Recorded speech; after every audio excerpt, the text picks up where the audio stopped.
এই ସୁଆଦିଆ ପୋଡ଼ପିଠା ବନେଇବା ପାଇଁ ଆପଣଙ୍କୁ ଚାଉଳ ବିରିର ଦରକାର ନାହିଁ।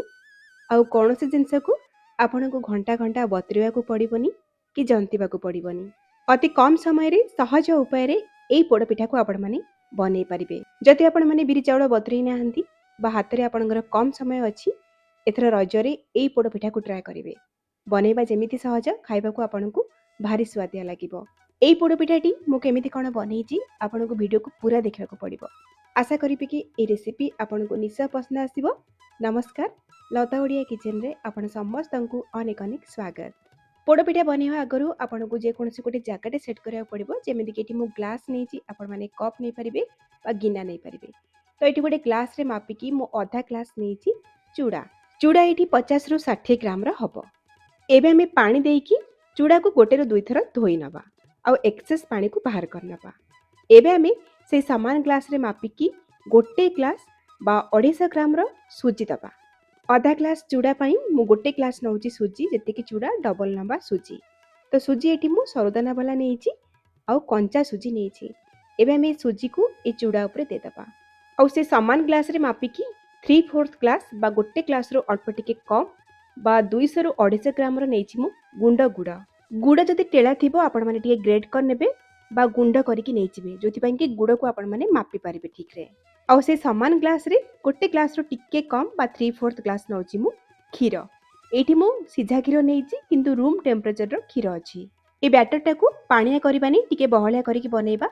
ତ ଯେଉଁ ଗ୍ଲାସ୍ରେ ମାପିକି ଆପଣ ସୁଜି ନେଇଥିବେ ନା, ସେଇ ସମାନ ଗ୍ଲାସ୍ରେ ମାପିକି ସେତିକି ପରିମାଣର ବା ତାଠୁ ଟିକେ କମ୍ କରିକି କ୍ଷୀର ନେବେ। ଏବେ ଆମେ ସବୁକୁ ଗୋଳେଇ ନେବା। ଯେହେତୁ ପୋଡ଼ପିଠା ବନଉଛି ସେଥିପାଇଁ ମୁଁ ଗୁଡ଼ ନେଇଛି, ଗୁଡ଼ର ଟେଷ୍ଟଟା ଭଲ ଆସିଥାଏ। ଗୁଡ଼ ଜାଗାରେ ଆପଣମାନେ ଚିନି ନେଇପାରିବେ ଆଉ ମିଠା ନିଜ ହିସାବରେ କମ୍ ଅଧିକା କରିକି ନେବେ। ଯେହେତୁ ସୁଜି ପକେଇଛି ସେ ଟିକେ ଫୁଲିବ, ସେଥିପାଇଁ କଭର କରିକି 8ରୁ 10 ମିନିଟ୍ ପାଇଁ ୟାକୁ ରେଷ୍ଟ ଦେବା। 10 ମିନିଟ୍ ପରେ ଏଇଠି ମୁଁ କଭର କାଢ଼ି ନେଇଛି। ଏଠି ଦେଖନ୍ତୁ ସୁଜି ଆମର ଫୁଲି ଯାଇଛି, ଏକ୍ସେସ୍ ପାଣି ଯେଉଁଟା ଥିଲା ସେଟା ସୁଜି ଟାଣି ନେଇଛି। ତ ଏଇ ଯେଉଁ ପୋଡ଼ପିଠା ଆମେ ବନଉଛେ ଚୁଡ଼ା ଆଉ ସୁଜିକି ନେଇକି, ଆପଣ ଚାହିଁଲେ ଚୁଡ଼ା ନ ଦେଇକି କେବଳ ସୁଜିରେ ମଧ୍ୟ এই ପୋଡ଼ପିଠାକୁ ବନେଇ ପାରିବେ। ଏବେ ଆମେ ଏଥିରେ ବାକି ସବୁ ଜିନିଷ ଆଡ଼୍ କରିବା। ତ ଏଠି ମୁଁ ଛୋଟ ଫାଳେ ନଡ଼ିଆକୁ ଛୋଟ ଛୋଟ କରି କାଟିକି ଏଥିରେ ଦେଉଛି। ଆଉ ଯେଉଁ ନଡ଼ିଆ ଆପଣ ନେବେ ନା, ଟିକେ କଅଁଳିଆ ଦେଖିକି ନେବେ, ଯୋଉଥିପାଇଁ କି କଟା ଲାଗିବନି, ନଡ଼ିଆ ଟେଷ୍ଟ ଭଲ ଆସିବ ପିଠା। ଆଉ ଅଧା ଇଞ୍ଚର କଟା ଅଦା ଦେବା, ଅଧା ଚାମଚ ଗୋଲମରିଚ, 2-3ଟି ଗୁଜୁରାତି ଆମେ ଏଥିରେ ପକାଇବା। ଏହା ସହିତ ଆମେ ଗୋଟେ ଛୋଟ ତେଜପତ୍ରକୁ ଖଣ୍ଡ କରିକି ଏଥିରେ ଦେବା ଆଉ ଗୋଟେ ଛୋଟ ଚାମଚ ପାନ ମଧୁରୀ ପକାଇବା। ଆଉ ଏବେ ଆମେ ଏ ସବୁ ଜିନିଷକୁ ଗ୍ରାଇଣ୍ଡର ଜାର୍ରେ ଦେଇଦେବା। ଯେହେତୁ ସୁଜି ଚୁଡ଼ାର ଯେଉଁ ମିଶ୍ରଣଟା ବହୁତ ପରିମାଣର ଅଛି, ସେଥିପାଇଁ ମୁଁ ଅଳ୍ପ ଅଳ୍ପ ଗ୍ରାଇଣ୍ଡର ଜାର୍ରେ ଦେଇକି ଗ୍ରାଇଣ୍ଡ କରିନେବି। ଏହାକୁ ବାଟିବା ପାଇଁ ଅଲଗା ପାଣି ବା କ୍ଷୀର ଜମା ବି ଦେବେନି। ଆଉ ଚିକ୍କଣ କରିକି ଆକୁ ଆମେ ବାଟିବା। ଯେଉଁ ଜାଗାରେ ସୁଜି ଚୁଡ଼ାକୁ ମୁଁ ବତୁରେଇଥିଲି ନା, ସେଇ ଜାଗାରେ ମୁଁ ବଟାକୁ ରଖିଛି। ଏବେ ଆମେ ଏଥିରେ 2-3 ଚାମଚ କଟା ନଡ଼ିଆ ଦେବା। ନଡ଼ିଆକୁ ଆମେ ବାଟିଛେ, କିନ୍ତୁ କଟା ନଡ଼ିଆ ଦେଲେ ଖାଇଲା ବେଳେ ଖଣ୍ଡେ ଖଣ୍ଡେ ଲାଗିବ, ଭଲ ଲାଗିବ। ଆଉ ଅଧା ଛୋଟ ଚାମଚ ଲୁଣ ପକାଇବା ଆଉ ଗୋଟେ ବଡ଼ ଚାମଚ ଗୁଆ ଘିଅ ଦେବା। ଆଉ ପିଠା ନରମ ବନିବ, ଫୁଲିବ ଭଲ, ସେଥିପାଇଁ ଆମେ ଅଧା ଛୋଟ ଚାମଚ ଦେବା ଖାଇବା ସୋଡ଼ା। ଖାଇବା ସୋଡ଼ା ଜାଗାରେ ଆପଣମାନେ ଗୋଟେ ଛୋଟ ପ୍ୟାକେଟ୍ ଇନୋ ମଧ୍ୟ ଏଥିରେ ପକାଇ ପାରିବେ, କିନ୍ତୁ ଧ୍ୟାନ ରଖିବେ ଆଠୁ ଅଧିକା ସୋଡ଼ା ପକାଇବେନି। ଆଉ ତା ଉପରେ ଗୋଟେ ଚାମଚ ପାଣି ଦେବା, ଯେମିତିକି ସୋଡ଼ାଟା ଚାରିଆଡ଼େ ମିକ୍ସ ହେଇପାରିବ। ଆଉ ଭଲ ଭାବରେ ଗୋଟିଏ ଡାଇରେକ୍ସନରେ 2 ମିନିଟ୍ ପାଖାପାଖି ଆମେ ୟାକୁ ମିକ୍ସ କରି ନେବା, ଯାହାଦ୍ୱାରା କି ଖାଇବା ସୋଡ଼ାଟା ଚାରିଆଡ଼େ ମିକ୍ସ ହେଇପାରିବ ଆଉ ଇଏ ଟିକେ ହାଲକା ହେଇଯିବ। ତ ଦେଖନ୍ତୁ ଏଠି ମୁଁ ଭଲ ଭାବରେ ଗୋଳେଇ ନେଇଛି। ଆଉ ଫାଇନାଲ କନସିଷ୍ଟେନ୍ସି ଦେଖି ନିଅନ୍ତୁ ବ୍ୟାଟରର।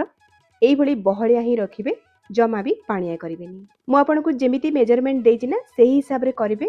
ଦେଖିବେ ଆପଣଙ୍କର ବ୍ୟାଟରଟା ପାଣିଆ ହେବନି, ପିଠା ବହୁତ ବଢ଼ିଆ ତିଆରି ହେବ। ତ ବ୍ୟାଟର ତ ରେଡ଼ି ହେଇଗଲା। ଏବେ ନେକ୍ସଟ ଷ୍ଟେପକୁ ଯିବା। ତ ପିଠାକୁ ପୋଡ଼ିବା ପାଇଁ ଏଠି ମୁଁ ନେଇଛି ଗୋଟେ ନନଷ୍ଟିକ୍ କଡ଼େଇ। ପିଠାକୁ ପୋଡ଼ିବା ପାଇଁ ଯେକୌଣସି ମୋଟା ପାତ୍ର ଦେଖିକି ନେବେ, ସେ କଡ଼େଇ ହେଉ, ଡେକ୍ଚି ହେଉ ବା ପ୍ରେସର କୁକର ହେଉ। ଏବେ ମୁଁ କଡ଼େଇରେ ଟିକେ ଘିଅ ଲଗାଇ ନେଉଛି ଓ ତା ଉପରେ କିଛି କଦଳୀ ପତ୍ରକୁ ବିଛେଇ ନେଉଛି। ତ କଦଳୀ ପତ୍ରକୁ ଟିକେ ନିଆଁରେ ସେକି ନେବେ, ଯୋଉଥିପାଇଁ କି ନରମ ପଡ଼ିଯିବ। ଆଉ ତାପରେ କଦଳୀ ପତ୍ରକୁ ଆପଣମାନେ ସେଟ୍ କରିବେ, ଯୋଉଥିପାଇଁ କଦଳୀ ପତ୍ର ଆଉ ଛିଣ୍ଡିବନି, ଭଲ ଭାବରେ ସେଟ୍ ହେଇପାରିବ। କଦଳୀ ପତ୍ର ଜାଗାରେ ଆପଣମାନେ ବଟର ପେପର ମଧ୍ୟ ନେଇପାରିବେ, ନାହିଁ ତ କଡ଼େଇରେ ଡାଇରେକ୍ଟ ଘିଅ ଟିକେ ଦେଇକି ଆଣକୁ ଦେଇକି ପିଠାକୁ ପୋଡ଼ି ପାରିବେ। ନହେଲେ ତ କେକ୍କୁ ଆମେ ଯେମିତି ବେକ୍ କରନ୍ତି ନା, ସେଇ ପ୍ରୋସେସରେ ମଧ୍ୟ ଆପଣମାନେ ପିଠାକୁ ପୋଡ଼ି ପାରିବେ। କଦଳୀ ପତ୍ର ଉପରେ ମଧ୍ୟ ଘିଅକୁ ଚାରିଆଡ଼େ ଆମେ ଲଗାଇ ନେବା, ଯୋଉଥିପାଇଁ କି କଦଳୀ ପତ୍ରରୁ ପିଠାଟି ସହଜରେ ବାହାରି ଆସିବ, ପିଠାଟି ଭଲ ଭାବରେ ପୋଡ଼ି ହେବ। ଏବେ ଆମେ କଦଳୀ ପତ୍ର ଉପରେ ଯେଉଁ ବ୍ୟାଟରଟା ବନେଇଥିଲେ ତାକୁ ଆମେ ଦେଇଦେବା ଆଉ ମନ ପସନ୍ଦ ହିସାବରେ ଆପଣମାନେ ପିଠା ଉପରକୁ ସଜେଇ ପାରିବେ। ଏଇଠି ମୁଁ କିଛି କଟା ନଡ଼ିଆ, କଟା କାଜୁ ଆଉ କଟା ଚେରି ଦେଇକି ସଜେଇ ନେଇଛି।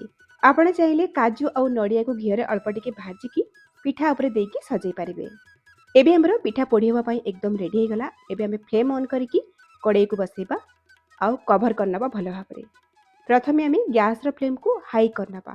ହାଇ ଫ୍ଲେମ୍ରେ 5 ମିନିଟ୍ ପାଇଁ ବେକ୍ କରିବା, ଯେଉଁଥିପାଇଁ କି କଡ଼େଇଟା ଟିକେ ଭଲ ଭାବରେ ଗରମ ହେଇଯିବ।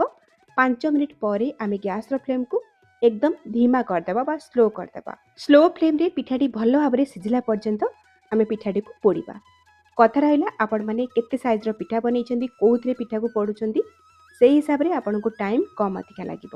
25 ମିନିଟ୍ରେ ଥରେ ମୁଁ କଭର କାଢ଼ିକି ଚେକ୍ କରିଥିଲି, ପିଠା ହେଇନଥିଲା। ଏବେ ପାଖାପାଖି ଲୋ ଫ୍ଲେମ୍ରେ ପିଠାଟି ପୋଡ଼ି ହେବାର 35 ମିନିଟ୍ ହେଇଗଲାଣି। ଏଠି ମୁଁ କଭର କାଢ଼ି ନେଇଛି, ଦେଖିପାରୁଥିବେ ପିଠା ଏଠି ଭଲ ଭାବରେ ଫୁଲି ଯାଇଛି ଆଉ ପିଠା ଉପରଟା ଶୁଖିଲା ଜଣାପଡ଼ୁଛି। ଏବେ ଆମେ ପିଠାକୁ ଚେକ୍ କରିବା। ପିଠାର ମଝିରେ ଟୁଥପିକ୍ ବା ନାଇଫ୍କୁ ଇନସର୍ଟ କରିକି ଦେଖିବେ। ଯଦି ଟୁଥପିକ୍ରେ କିଛି ଲାଗୁନି ଆଣ ବା ବ୍ୟାଟର, ତାହେଲେ ଜାଣିବେ ପିଠାଟି ଆମର ସିଝିଗଲା। ଆପଣ ଚାହିଁଲେ ପିଠାକୁ ଉପର ସାଇଡ଼୍ରୁ ମଧ୍ୟ ପୋଡ଼ି ପାରିବେ। ପିଠାଟିକୁ ଓଲଟେଇ ନେବେ ଆଉ ଗୋଟେ ସାଇଡ଼୍କୁ ଆଉ 5-10 ମିନିଟ୍ ପୋଡ଼ି ପାରିବେ। କିନ୍ତୁ ମୁଁ ଉପର ସାଇଡ଼୍ଟାକୁ ପୋଡ଼ୁନି, ଏମିତି ହିଁ ପିଠାକୁ ରଖୁଛି। ଏବେ ଆମେ ଗ୍ୟାସ୍ର ଫ୍ଲେମ୍କୁ ଅଫ୍ କରିକି କଡ଼େଇକୁ ବାହାରକୁ ନେଇ ଆସିବା ଆଉ ପୁରା ଆକୁ ଥଣ୍ଡା କରିବା। ଯଦି ପିଠା ଗରମ ଥିବ, ଆପଣମାନେ ଗରମ ଅବସ୍ଥାରେ ପିଠାକୁ କାଟିବେ ନା, ତାହେଲେ ଆପଣଙ୍କୁ ପିଠା କଞ୍ଚା ଥିଲା ଭଳି ଲାଗିବ।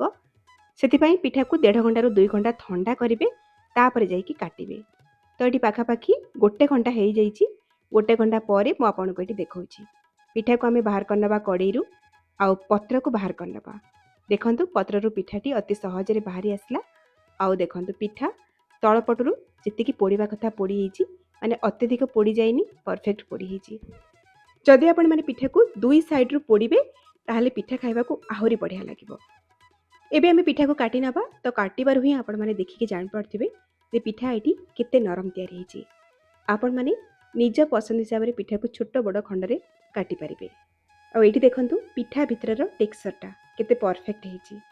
ଏଥର ରଜରେ ଆପଣଙ୍କ ହାତରେ ଯଦି କମ୍ ସମୟ ଅଛି, ଆପଣମାନେ এই ସହଜ ପୋଡ଼ପିଠାକୁ ଟ୍ରାଏ କରିପାରିବେ। ସ୍ୱାଦିଷ୍ଟ ଲାଗିବା ସହିତ ସହଜ ବି ହେବ। ନିଶ୍ଚୟ ତିଆରି କରିବେ। କେମିତି ଲାଗିଲା ଆପଣଙ୍କ ଅନୁଭୂତି ମୋ ସହିତ ସେୟାର କରିବେ। ତାହେଲେ ଆଜି ପାଇଁ ରହୁଛି, ପୁଣି ଆସିବି ଆଉ ଗୋଟେ ନୂଆ ରେସିପି ନେଇକି। ସେ ପର୍ଯ୍ୟନ୍ତ ରହିଲି, ନମସ୍କାର, ବାଏ, ଜୟ ଜଗନ୍ନାଥ।